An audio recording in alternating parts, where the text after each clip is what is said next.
For those who believe in ghosts, what was the exact experience that turned you from a skeptic into a believer? Story 1. My mom was her grandpa's favorite of all the 18 grandchildren. She and her 4 siblings lived with her grandparents and parents in the Greenpoint neighborhood of Brooklyn in the 1950s. Grandpa took my mom, and only my mom, to the drive-in, brought her along on his jobs — he was a plumber — and just made her feel like the most special person in the world. He would say to her, "I'll only wear a tuxedo to your wedding, and as long as Grandpa's alive, you'll never have to work." He became very ill when my mom was 11. She and my aunts and uncles would come home from school for lunch every day. My mom would take her lunch upstairs to sit by her grandpa's bedside. He passed away from cancer shortly after, but the day he died, he motioned to my mom to tell her something, and her grandma shooed her away, saying Grandpa needed rest. He died that night without ever telling her what he wanted.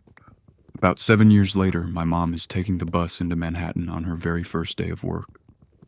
As she's looking out of the window, she sees her grandpa in his work overalls. He smiles and waves to her. She kind of shakes her head in disbelief, looks back, and he's gone. When she gets home, she tells her grandma and parents what happened. When asked, "Where did you see him?" my mom answers, "In front of the Hotel Granada." They all are stunned and tell my mom that not only is that where Grandpa's union was, but he also did all the plumbing in that building. My mom still tears up talking about it 60 plus years later. Story 2. I'll use my dad as an example. My parents' house is haunted. Everyone who has lived there or just visited have experienced something. But my dad always had an excuse: footsteps on the stairs, the floorboards settling. Talking in an empty room, someone's left the radio on. He even refused to accept it was paranormal when he heard someone blowing on a whistle when everyone was accounted for. Back to the story, I had him come in and fit a new kitchen when I was on holiday. The whole time he complained to my mom that he could hear someone walking round upstairs. The Alexa was playing when he got to the house, and someone kept moving his tools about. What made him believe, though, was when he opened the front door to start the day, and he saw an old woman standing on the stairs plain as day. To this day, he swears that the house was empty and locked when he left, and still locked up when he turned, then carried out a search after she vanished. Story 3. I've worked in the same restaurant for years. When I first started, I was told in a joking way that the upstairs dining area was haunted by the ghost of a girl who couldn't pay her bill. I have had lots of coworkers have creepy experiences up there, but never felt anything off myself, even though I close every night I work. The way the restaurant is set up, our lockers are directly underneath the stairs to this dining room, and so is our host area. So I walk over to grab something out of my purse and speak with the host, and I hear someone run down the stairs. I say something to the host about why people are up there when it's closed, and he tells me no one is up there, and it happens all the time. It's the ghost. I laugh it off and go upstairs to check, and nobody's up there. I check every room up there and every door. All closed, nothing going on. I write it off as weird old building sounds and go finish my closing duties. Maybe 30 minutes later, everyone has left the building but me and Im setting the alarm. Our alarm won't set unless every door in the restaurant is closed and locked, and sure enough, it tells me there is a faulted door, and it's upstairs. So back upstairs I go, and the door to the upstairs patio is standing wide open, slams closed as soon as I walk into the room. These are heavy restaurant doors. They don't stay open unless something is holding them open. It's the only time I've ever felt anything like that. I make someone go upstairs with me every night now to check those doors. Story 4. I have a similar story, but it was a wooden lodge on a military base.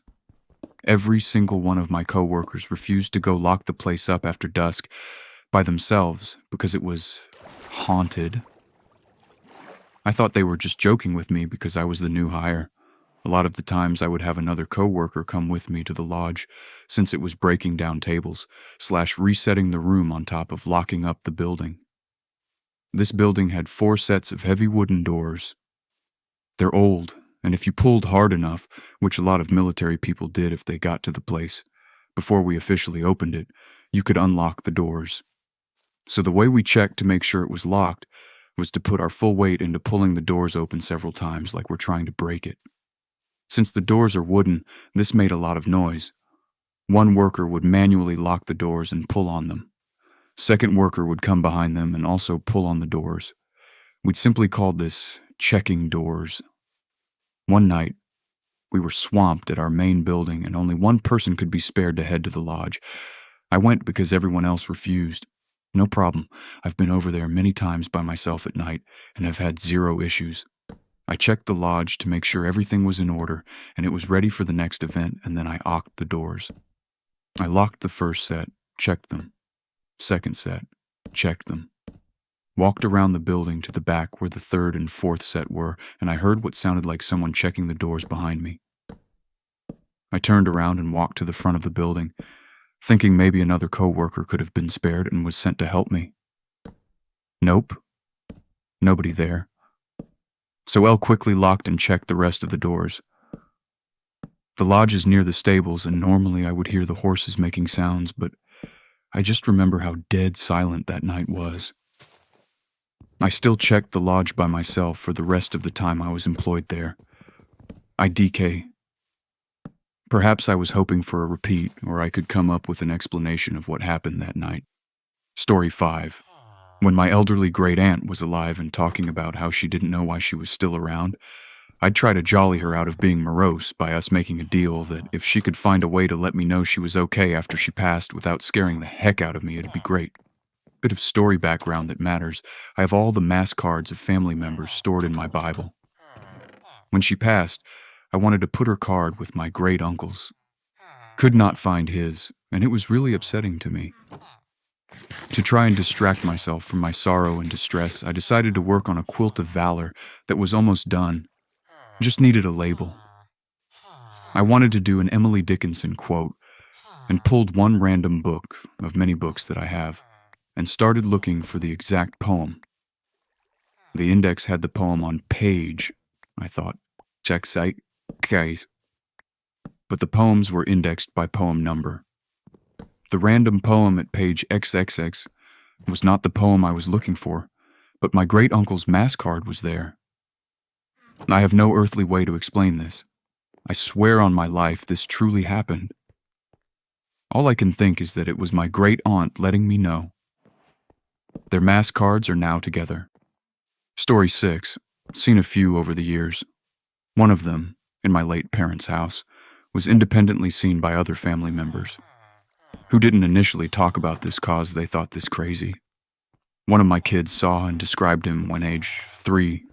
IG, Daddy, there is a man under the table and I don't know his name. Another one I spotted walking in city center when it poured down, monsoon-like. He had no umbrella, not a single drop of rain on him, hair, clothes, glasses, all dry. Pointed him out to my wife, who doesn't believe in anything like this, and she froze. Had few others, on and off. Ghost-free last few years. Dog chase, last one out of my house. She never growls usually, but that day she did for some 30 minutes, running frantically between front and back door, all hairs up, including mine. After this, no more weird feelings in that certain room. That ghost once even closed lounge door on me, rather violently. I don't think it was aggressive, but wanted her peace. Glad she gone lol. Story 7. For me, it started as a child when I experienced paranormal experiences that terrified me. Examples: heavy footsteps down hallway at night when no one else is home or awake, feeling someone sit on the bed with me in it. No one there. That was probably the scariest as a child, those terrible, creepy, dreaded shivers down your spine as the above are happening. Bed shaking violently while I'm laying in it as a teen. Objects moving in my room while I'm there, seeing it happen. Seeing an apparition appear in my bedroom, I have other experiences, but needless to say, I've been a believer from a very, very young age. My partner, on the other hand, has experienced exactly 0 paranormal events, but he also believes. Story 8. Girl I was dating, and now my wife, came over when I was about 19 to 20 years old to my parents' house. She leaves my room and goes to the bathroom. Comes back 5 minutes later, kind of freaked out. I ask her what's up. Why are you looking weirded out? She replies, who's the old lady here? I say the only other lady here is my mom. She said an old lady, 80s/90s, in a blue nightgown was smiling at her when she opened the bathroom door. No old lady in my place at all. Fast forward to the morning. We leave my room early and my mother has lots of family photos hanging on the walls. My now wife points and goes, "That's the lady I saw last night." I look over and it's a picture of my great-grandmother who passed away 3 months before. What's really weird is my mother and I were talking maybe a week before this happened that my great-grandma and grandma would have loved to meet her, etc. Really weirded me out, but I'm glad she got to see my wife. Story 9. I grew up in a haunted house. I had an imaginary friend as a kid. I called her Sally. Sally was a little white blonde girl like me. She wore a white party dress with a red ribbon around the waist. I thought everyone could actually see their imaginary friends since that's how they're shown in cartoons. I played hide and seek with her. She showed me a spot in the closet by the front door and told me no one would find me there. They never did when I played with real kids, so I was a champion hider. Eventually I got older and stopped seeing Sally. I thought that was a normal part of growing up. As a teenager, I had mostly forgotten Sally until I met a new friend who claimed she could see spirits. Without me ever having told her about Sally, my friend described a little girl in a white party dress who followed me around my house. My friend said that the ghost didn't like to be looked at by anyone but me. While I still lived at home, I invited my boyfriend, now husband, to come over. He'd been over many times before and felt comfortable coming right in. When he opened the door, he noticed that the closet next to the front door was open when it was usually shut. When he looked inside it, he yelled in fear. Inside the closet stood a little girl in a raggedy gray dress. Her skin was pasty pale, and she had dark pits where her eyes and mouth should have been. Story 10. I never thought too much about the paranormal until rented my grandmother's house with 2 friends. One weekend, one of the roommates and I were not home on a Saturday night, but arrived home before the other roommate woke up. First thing he asked was who was making all the noise in the kitchen last night. The cabinet doors were opening and closing and he couldn't sleep. We explained to him neither of us were home last night. We thought it odd, but jokingly my roommates blamed it on my grandfather, who I am named after and passed away when I was 6 months old. This happened a few more times, but I never heard or witnessed it happening.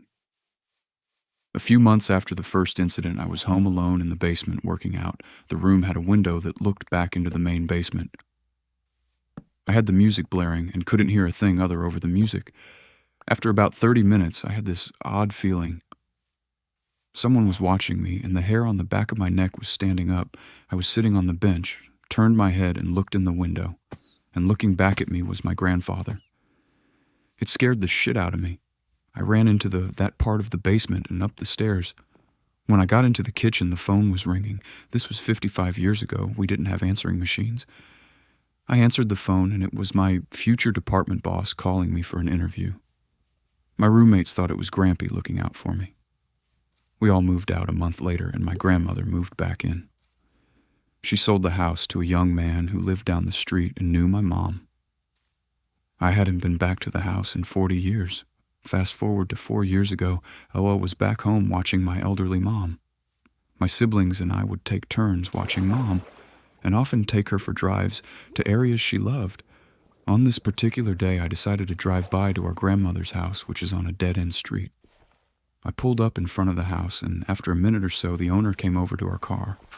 It turns out it was the guy my grandmother sold the house to 30 years earlier. He recognized my mom and greeted her by her name. Before I could introduce myself, he said to my mom, "Boy, Mrs., your mother has been really active lately. The kitchen cabinets have been opening and closing on their own." I introduced myself and mentioned I lived here 40 years ago, and that it wasn't my grandmother making the noise, it was my grandfather. I told him what I experienced years ago and was surprised it was still occurring. My mom was not amused, but it was still happening all these years later. Story 11. When my dad was little, he lived in a house that he and his siblings said was haunted. My grandmother even believed it was possessed by demons or something. I would hear stories about this house as a kid, and he would sometimes point it out during drives. Decades after they moved out of it, they built a new high school right beside the house. And the school turned the house into the high school office, so the office was a freestanding building instead of being inside of the school proper. Many years after all of this, and after the house/office was torn down, I was browsing the internet and found a website where people could submit locations as being haunted and describe their experiences. In turn, you could look at your county to find local places that people had claimed as haunted. The website may have been called Shadowlands or something. I was looking in my county and was surprised to find the high school office listed as a haunted location, and even the stories were similar to experiences my dad and family had when they lived there decades before when it was still a house. No one in my family knew about this website and had long since moved to other states, so they hadn't submitted anything, which means that other people who had worked in that office had experienced the same type of creepy activity that my family had while living there. That was pretty validating. Story 12. This happened to my mom when she was 24. This woman is super straight edge, never tried drugs or drank, and this was what made her a believer. She was lying on her stomach, reading in the little cabin she and my dad were living in, which was located in a pretty rural area in New Hampshire. My dad wasn't there, and she was home alone. Out of the blue, she felt hands on her back, a full set of hands flat on her back, and she had the notion that it felt like someone was going to give her a massage. Naturally, she turned and saw no one. So she did the most logical thing and turned off the lights and went to bed because she was so creeped out. She doesn't understand why this is so weird to me, LOL. They built a house on that property and I grew up there. My brother and I both saw hat men when we turned 3 or 4, even though I hadn't told him about my experience since he wasn't even born yet, and had a ton of crazy experiences. A relative came over after my dad passed away and was sharing stories. One of them was about the man that had lived in that little cabin before my mom and dad moved in. The guy was leaving the driveway and got hit by another vehicle so hard that they found him in the road. He died on impact. Also, he was apparently a handsy fellow with women. The look on my stoic mother's face, it was like all the puzzle pieces falling into place. Story 13. When I was little, 9 years old, I had nightmares a lot. I'd wake up screaming and in a sweat. One night I woke up and heard footsteps, like someone with a cane. I hid under my blankets. I felt this presence linger over me. When I looked, there was a man with a tall hat standing over me. I covered my head again, scared to move, but I felt like he sat down. He visited me a few times after that, and I remained terrified. Then in my 20s, I was researching a university project, and as I scrolled there, he was in the photos. I had forgotten about him, but seeing the face brought everything back. I literally have no explanation. I thought childhood memories, incorrect recall, but none of it made sense. I wasn't searching and had long put aside my childhood. To this day, it makes me question why so long after. Story 14. As a child, my mom told me I really freaked her out one night. I was probably 4, maybe 5. I had told her about a dream I had the night before where an old man was holding me on our couch, someone I had never seen before, but I didn't feel scared. She didn't think anything of it. A few days later, we went to my aunt's house, which I had never been to prior to all this. I pointed to a photo that was on a bedroom wall and told my mom, "That's the guy. That's who was playing with me in my dream." It was my paternal great-grandpa. We had no photos of him. My dad had never met him, and he was never really talked about in our household. Truly freaked my mom out and led to her sister-in-law telling us about how he was always the caretaker of the grandkids before he passed before my dad was born. What's even weirder is my aunt told us when my dad was born, up until he was a toddler, he would play with someone who wasn't there, but he would call them Grandpa. I guess ancestors do like to be involved to see their lineage prosper sometimes. Further down the line, I'm 13 at this point, living with my maternal grandparents. My grandfather I was living with had passed away very unexpectedly at his own hand. My grandmother and I spent a few months away from the house before moving partially back into it. Now, we only really lived in the 2 bedrooms upstairs and used the kitchen and living room downstairs, as the master bed and bath were basically closed forever after his passing. I want to say it was the first week of us moving back in. I had an experience that solidified at least that spirits do visit. I was in my room, which sat above the stairs to the basement and across the hall from my grandma's room. I had woken up in the middle of the night to the sound and smell of coffee being made and poured into a cup. I heard the basement door open and close and the sound of someone walking down the basement steps. Now, when Grandpa was alive, his ritual was grab coffee at odd hours and go to the basement for his cigarette before going to watch TV in the living room. I heard someone ascend the basement stairs and close the door. Then I heard someone start walking up the stairs to the second floor where our rooms were. Whoever it was, stopped at the door to Grandma's new room. I heard the dogs in there not growling but kind of panting and whining. Then it started walking to my room. I saw from the light under my door there was a shadow standing outside my door. It never touched the door, never came in. It just stood there and I held my breath. It eventually turned around, walked down the stairs, walked to the kitchen. I heard the coffee pot shut off, and again the basement stairs door open and close and someone descend. When I woke up, I asked Grandma if she had woken up last night, and she said, "I didn't wake up in the middle of the night, but when I did wake up this morning, the kitchen smelled like coffee." Which is weird because I don't drink coffee and I've had the coffee maker packed under the cabinet since we moved back in. Never had that happen again. I'd like to think Grandpa was just visiting us one last time at the house. Story 15. Have always been open-minded since I was a child. Have had some questionable experiences growing up, but were always justified as either lack of sleep or something related, so kind of always held on to that for years and years as something like, meh. Until one year I learned my mother was dying from cancer, so then I naturally fell back into the whole, are ghosts real? Is there an afterlife? God? Sort of mindset. Then forward to her natural passing, I would be in a sort of phase where I was searching for answers and or proof to anything that deemed plausible as undeniable. That being said, I should mention I fell depressed, and my thinking shifted hardcore. I bring this to light because I never really got over it, her passing. I guess that maybe would contribute to my experience, which entailed a night at my home where she passed away. Long story short, it was late. I was getting ready for bed as I lay out in the living room, because my room from all those years ago was used as storage. Anyway, my dad adopted 3 miniature black labs, and their behavior was predictable, for I've known them for a few years now. But that night, as I nestle into the couch, one of the pups expressed a low growl.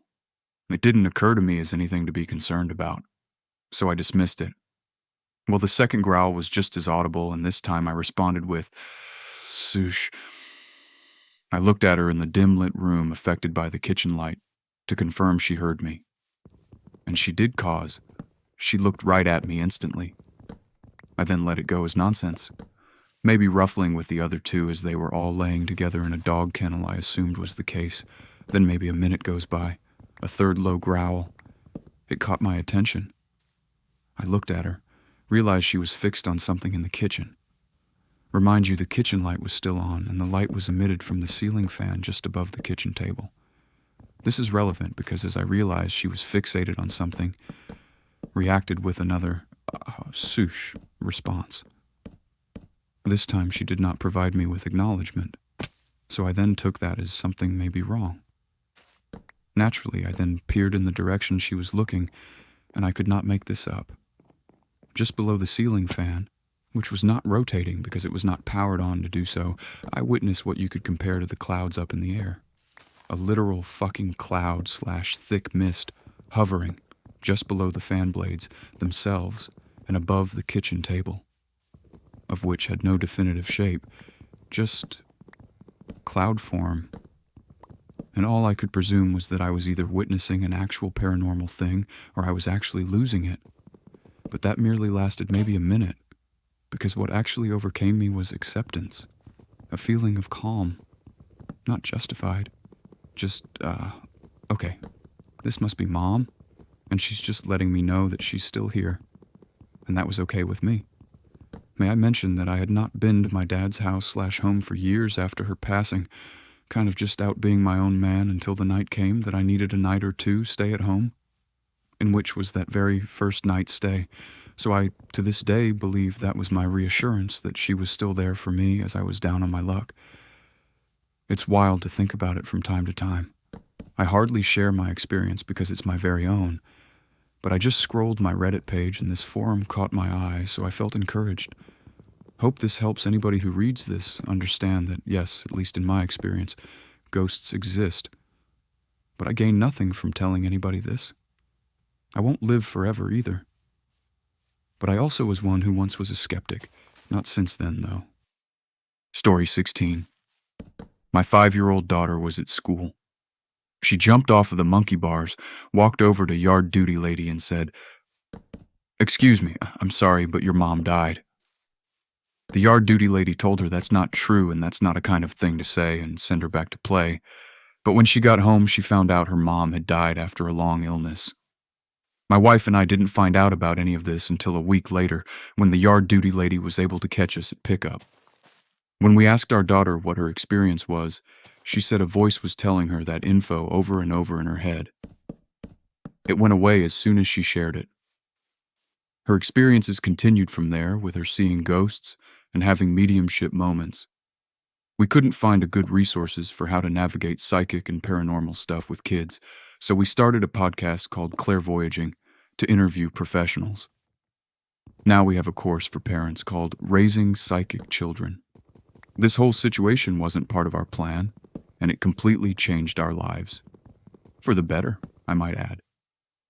Turns out the psychic and paranormal world is 99% spirituality, healing, and just making sure our kids have a normal childhood regardless of if they can see ghosts or not.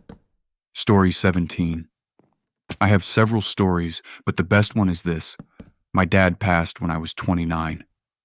Years later, I bought the house that I grew up in from my mom. My daughter was about 18 months old and a good talker for her age at the time that this happened. The lights in our living room started to flicker every once in a while. I eventually changed the light bulbs, but they would still flicker. Then the light in the garage started doing the same. I changed that bulb too, and it continued to flicker off and on. I started worrying that the wiring in the house was going bad. I'm in the bathroom giving my daughter a bath in the tub, and she suddenly says, "The man." I said, "What man?" And she points in front of her and said that there was a man there. I asked what he looked like. Did he look like her friend at daycare, or did he look like an older man? And she said, like a grandpa. She described his hair and eye color and suddenly said, "Spencer." That was my dad's name. He never went by that name, he always went by our last name. Also, it's a rare name and not something she would have heard before. She had also described my dad's hair and eyes. I got a little freaked out and took her out of the tub. A few days later, the lights in the living room started flickering again. I said, "I know it's you, Dad, and this is your way of letting me know that you are here."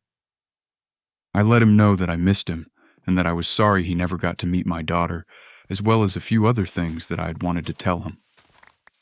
The lights never flickered again. Story 18.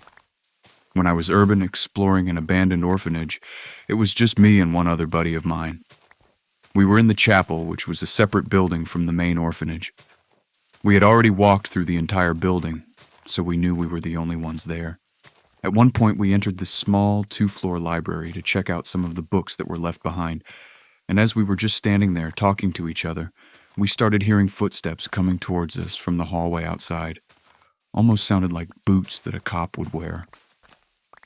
Weird thing was, the footsteps stopped right before the doorway into the library.